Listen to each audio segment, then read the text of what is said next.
आज हम बात करने वाले हैं असीमित फोकस के रहस्य के बारे में। एक ऐसी दुनिया में जहां हमारा ध्यान हर पल बढ़ता रहता है, ये समझना शायद पहले से कहीं ज्यादा जरूरी हो गया है। हम सब जानते हैं ये कैसा महसूस होता है ना?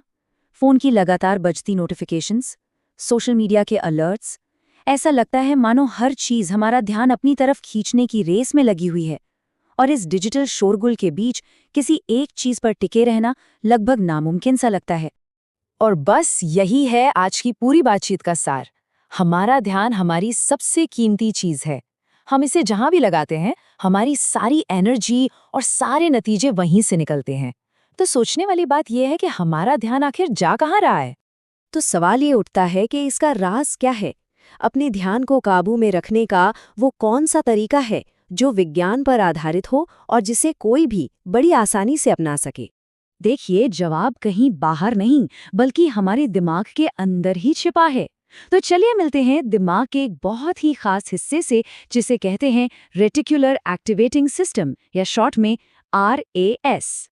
अब ये सुनने में थोड़ा अजीब लग सकता है, लेकिन हमारे दिमाग का मेन काम जानकारी को अंदर आने देना नहीं बल्कि उसे बाहर रखना है। जरा सोचिए, अगर वो हर एक जानकारी को अंदर आने देता तो हम तो पूरी तरह से ओवरलोड हो जाते। और यहीं पर RAS का रोल आता है। ये हमारे दिमाग का गेटकीपर है, एक चौकीदार जो तय करता है कि कौन सी जानकारी जरूरी है और कौन सी नहीं। मतलब ये हमारे दिमाग का पर्सनल फिल्टर है। अब स्क्रीन पर ये जो नंबर है ना, 5 से 9, ये बड़ा दिलचस्प है। रिसर्च बताती है कि हमारा दिमाग एक बार में सिर्फ और सिर्फ 5 से 9 चीजों पर ही ध्यान दे सकता है, बस। और इसी वजह से RAS का काम इतना इतना जरूरी हो जाता है। अच्छा, थ्योरी तो बहुत हो गई। अब इस RAS के कॉन्सेप्ट को एक मजेदार कहानी से समझते हैं।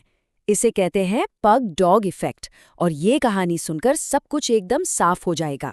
तो कहानी कुछ ऐसी है कि जिम क्विक नाम के एक शख्स की बहन उन्हें लगातार पग डॉग की तस्वीरें वाले पोस्ट कार्ड भेजने लगीं। शुरू शुरू में तो उन्हें कुछ खास समझ नहीं आया कि ये सब क्यों हो रहा है, और फिर कुछ अजीब होने लगा। उन्हें अचानक हर जगह पग डॉग्स दिखने लगे। सुपरमार्केट में कोई पग को गोद में लिए है, जॉगिंग करते वक्त कोई एक साथ 6-6 पग्स घुमा रहा है। मतलब हर तरफ बस पग ही पग। तो सवाल ये है कि क्या अचानक से शहर में पग डॉग्स की बाढ़ आ गई थी? क्या वो कहीं से जादू से पैदा हो गए थे? इसका जवाब है नहीं। वो पग डॉग्स तो हमेशा से वही थे, बस पहले उनका दिमाग, उनका RAS उस जानकारी को गैर जरूरी मानकर फिल्टर कर रहा था, कह सकते हैं डिलीट कर रहा था। लेकिन जैसे ही पग उनके लिए जरूरी हुए, उनके RAS ने उन्हें नोटिस करना शुरू कर दिया। तो इस पूरी कहानी का मतलब क्या है? मतलब ये कि हम अपने RAS को कंट्रोल कर सकते हैं, और उसे कंट्रोल करने का स्विच है सवाल पूछना। जब हम कोई सवाल पूछते हैं ना, तो हम असल में अपने RAS को एक कमांड दे रहे होते हैं कि उसे क्या ढूंढना है। सवाल एक चुंबक की तरह बन जाते हैं जो अपने जवाबों को, या कहें कि अपने पग डॉग्स को, हमारी तरफ खींचने लगते हैं। और ये बहुत मायने रखता है कि हम खुद से कैसे सवाल पूछते हैं। अगर कोई ये पूछता है, मैं किसी काम में अच्छा क्यों नहीं हूं, तो उसका दिमाग इसके सैकड़ों सबूत ढूंढ लाएगा। लेकिन अगर सवाल ये हो कि मैं इस काम को और मजेदार कैसे बना सकता हूं, तो वही दिमाग क्रिएटिव आइडियाज ढूंढना शुरू कर देगा। तो चलिए अब बात करते हैं कि इस जानकारी को असल जिंदगी में कैसे इस्तेमाल किया जाए। इसे हम लेंस मैनेजमेंट कह सकते हैं, मतलब अपने दिमागी लेंस को सही दिशा में फोकस करना। देखिए, इसका एक बहुत ही सिंपल 3 स्टेप का तरीका है। पहला, ये पहचानना कि हमारे दिमाग में अनजाने में कौन से सवाल चल रहे हैं। दूसरा, उन्हें बेहतर पॉजिटिव सवालों से बदलना। और तीसरा, बस ये देखना कि हमारी दुनिया में कैसे नए जवाब और मौके दिखने लगते हैं। यहाँ कुछ कमाल के सवाल हैं जिन्हें आज से ही इस्तेमाल करना शुरू किया जा सकता है। जैसे, मैं इस पल को और जादुई कैसे बना सकता हूँ, या मैं इस काम को पूरा कैसे करूँ और साथ में मजे भी करूँ। यकीन मानिए, ये छोटे छोटे सवाल किसी का भी नजरिया पूरी तरह से बदल सकते हैं।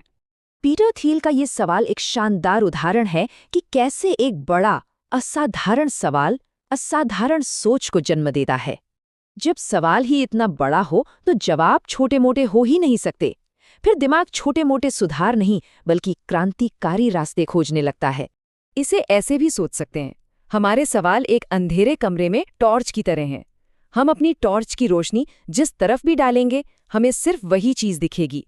और चुनाव पूरी तरह से हमारा है कि हम अपनी टॉर्च को किस दिशा में घुमाना चाहते हैं। तो आखिर में सोचने वाली बात सिर्फ इतनी है, वो कौन सा एक खास सवाल है जो अनजाने में हमारी पूरी जिंदगी को दिशा दे रहा है? क्योंकि उस एक सवाल को बदलने से शायद सब कुछ बदल सकता है।